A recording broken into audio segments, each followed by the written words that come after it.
Hey everyone, Kevin Lewis with Home Life Realty here, and it's time for your March 2023 Fraser Valley Real Estate Market Update.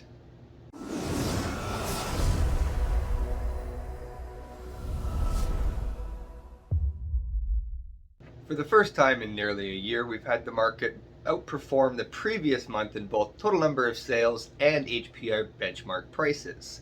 Now, does this mean that the market's picking back up again and we're going to be in for a typical spring market? It might be a little too early to say for that, and despite the fact we have picked up, we are still seasonably low in total number of sales, new listings, and active inventory. So things are kind of looking as if they're going to pick up and go back to more normal activity levels, but we're not quite there yet, and in my opinion it might be a little bit early to really make a bold prediction on that happening. As far as total number of sales go, February 2023 saw about 44% more sales than we saw in January, which is a big improvement. However, we only saw about half of the number of sales we saw back in February 2022. Now, of course, February 2022 was a record-setting month for total number of sales, so not exactly the greatest comparison. A much better comparison would be that of the 10-year average, which were actually 41% fewer sales than the 10-year average for the month of February. So while we're improving on a month-to-month situation, we are still quite low compared to the average number, and this is where we're at. So 41% fewer than the 10-year average. As far as the number of new listings hitting the market, we did see an improvement in February compared to January, which is pretty much every single year this happens. However, we only saw a 6% increase, which is 48% fewer homes being listed than were last year in February 2022. And we have to keep in account, February 2022 did not see a ton of new listings. If you remember correctly, we were in a pretty tight seller's market where there was just no inventory to choose from.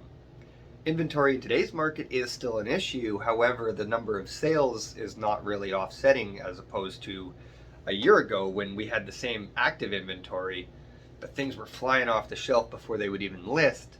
Things are taking a little bit longer now, and that inventory is kind of sitting stagnant despite the low number of listings that we do have. Buyers just don't seem to be jumping the same way they were a year ago, which makes a lot of sense considering that the cost of borrowing money has gone up so substantially. As far as February's new listings go, as far as numbers, we're about 32% below the 10-year average for the total number of new listings hitting the market.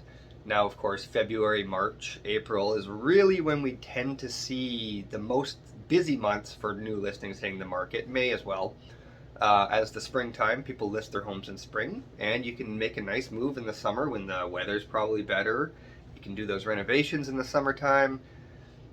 Kids aren't in school. It's a little less jarring on the schedules when the move happens. There's a ton of reasons why people prefer to move in the summertime, and that's why we typically see activity pick up in the spring. Now this year, are we going to see that activity pick up? We're sort of starting to, but as I said earlier in this video, it's just too early to say for sure that we're seeing things pick up. Now, as far as gut feelings go and what I'm seeing in my day-to-day at the actual job and the sort of sentiment that I'm getting from the average buyer and seller just in my day-to-day conversations, it does feel as if there is some pent-up demand by buyers, and I do think we're going to have a fairly active spring. I would certainly say that very unlikely we're going to see any form of records breaking. I think things are going to be pretty predictable for the near future here. Of course, this is not any sort of a advice platform or anything, really taking a look at what's happening in the market, and it looks as if we're going to have a relatively decent spring for the total number of sales and activity coming onto the market. So if you are thinking of buying or selling, now is probably a pretty good time to do so. Of course, we have high interest rates.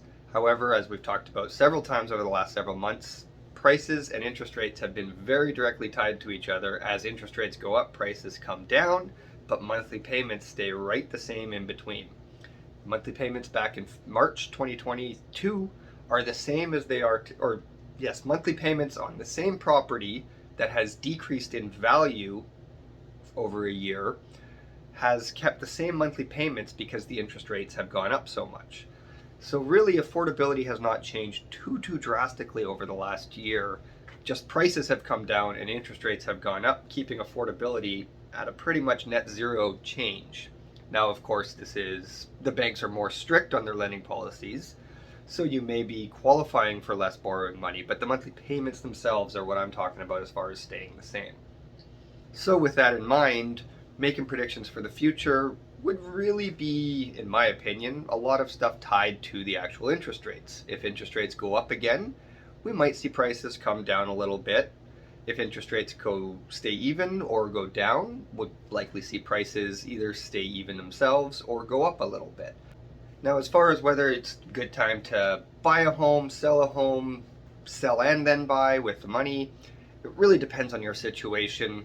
The only thing that I would really advise against currently is if you don't have to sell a home now and you're either downsizing or you're going to get into just selling an investment property and not buying back into the market.